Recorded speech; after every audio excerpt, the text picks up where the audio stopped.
வாழ்க்கையில என்ன மாறுதோ இல்லையோ, காலையில எந்திரிச்சு அப்பா அந்த டீ கடைக்கு போறது மட்டும் மாறவே மாறாது போல. காலையில கடைக்கு போயிட்டு கொஞ்சம் ஸ்நாக்ஸ் வாங்கிட்டு வந்திருந்தாங்க. வாங்கிட்டு வந்ததோட குழம்பு வைக்கலான்னு சொல்லிட்டு அப்பாவ முருங்கக்கா பிடுங்க சொன்னேன். சாம்பார் வைக்கலான்னு ஐடியால தான் பிடுங்க சொன்னேன். கடைசியில புளிக்குழம்பு வச்சாச்சு.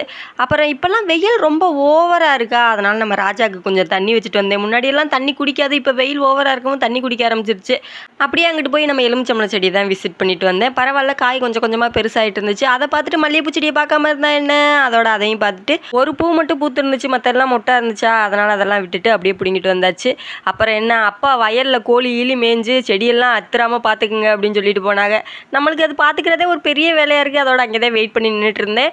ரொம்ப நாளாக இந்த அரிசி எடுத்து வறுக்கணும்னு நினச்சிட்டு இருந்தேன். ஏன்னா தம்பி இப்போலாம் அரிசி சாப்பிட ஆரம்பிச்சிட்டேன். இந்த தாத்தாமாரு என்ன பண்ணுறாங்கன்னா, செல்லம் கொடுக்குறேங்க பேரில் அதை எடுத்து எடுத்து கொடுக்க ஆரம்பிச்சிட்டாங்க. நம்ம எவ்வளவு தான் சத்தம் போட்டாலும் அது கேட்குறதே கிடையாது.